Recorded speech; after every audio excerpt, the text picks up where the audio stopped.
sommes à Périgueux, en Dordogne, berceau du fameux pâté de Périgueux. Une recette ancestrale composée de porc, mais surtout de truffes et de foie gras, ingrédients incontournables de ce mets d'exception. Mais je ne vous en dis pas plus et je vous laisse écouter Martine Balou, qui est intarissable sur le sujet.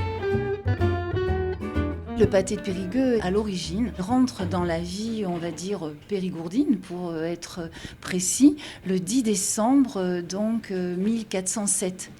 Le créateur, c'est Marie Rollet à l'époque. Marie est un prénom de masculin, Rollet.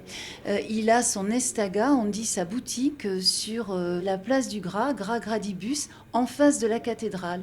Le 15 novembre 1498, on a des maîtres pâtissiers qui se doivent de prêter serment devant les consuls de la ville, c'est-à-dire la municipalité de l'époque, et jurant de ne fabriquer des pâtés qu'avec de la bonne chair. Parce que c'est quelque chose qui est devenu de la table des consuls et qui va être à la table des rois et qui va être aussi un argument pour obtenir des échanges, des bons échanges. Cette notoriété du pâté de Périgueux se veut internationale vers Paris, vers aussi Berlin, vers Potsdam, puisqu'en fait ils vont connaître une évolution tout à fait importante. Ils iront à l'époque du XVIIIe siècle, au siècle des Lumières, jusqu'à la cour de Frédéric de Prusse.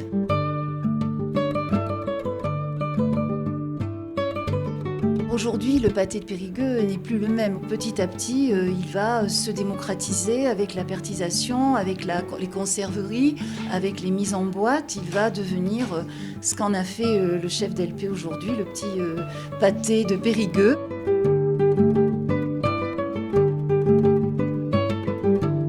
Le pâté de Périgueux, les recettes ont évolué aussi. Au Moyen-Âge, on retrouve des écrits à base d'amalgame de chair de poisson ou de gibier. À la Renaissance, on a retrouvé des terrines où la recette, elle était faite à base de gibier, d'oiseaux et agrémentée de truffes. Et puis arrive le 19e, l'apparition de la boîte et du foie gras et de la farce fine de porc. Donc ça va être coupé en morceaux assez épais pour laisser le foie gras entier. La farce fine, elle va être mélangée avec une eau-de-vie et de la truffe hachée à l'intérieur de la chair. Et en finition, on mettra des lamelles de truffe dessus, dessous ou au milieu.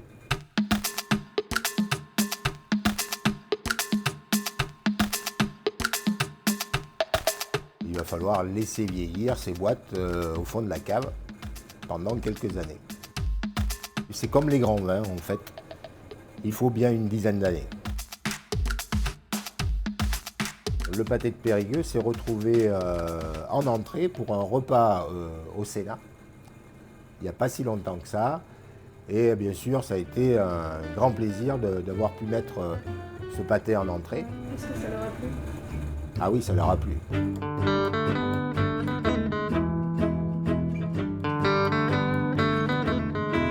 Dans les années 70,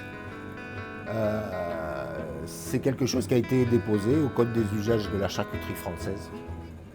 Et il s'est créé une confrérie. La confrérie, elle servait de promotion à la ville de Périgueux. À l'intérieur du pâté de Périgueux, il y a tous les ingrédients qui valorisent le Périgord. Donc c'est ce qui fait la typicité quand même de ce pâté et de la confrérie. La confrérie un petit peu s'est émancipée et a voulu recréer le pâté de Périgueux en croûte, mais avec bien sûr son foie gras, sa truffe et sa farce fine. Et puis la fameuse galette de la confrérie pour rendre hommage aux pâtissiers avec la galette des rois.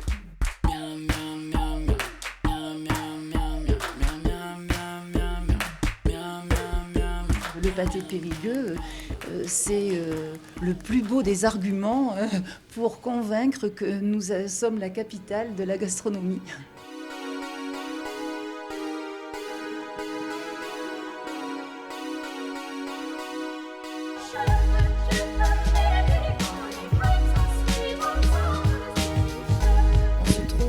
place Saint-Louis. Saint-Louis qui a uni les deux parties de la ville et surtout au carrefour Marsal. Au nord, on allait voir le roi de France en lui portant ces fameux délicats pâtés et qui provenaient finalement des cadeaux des consuls où se trouvent les halles aujourd'hui. La tenue de la confrérie représente les couleurs de la ville qui étaient portées par les consuls, dont on faisait serment de n'utiliser que de la bonne chair.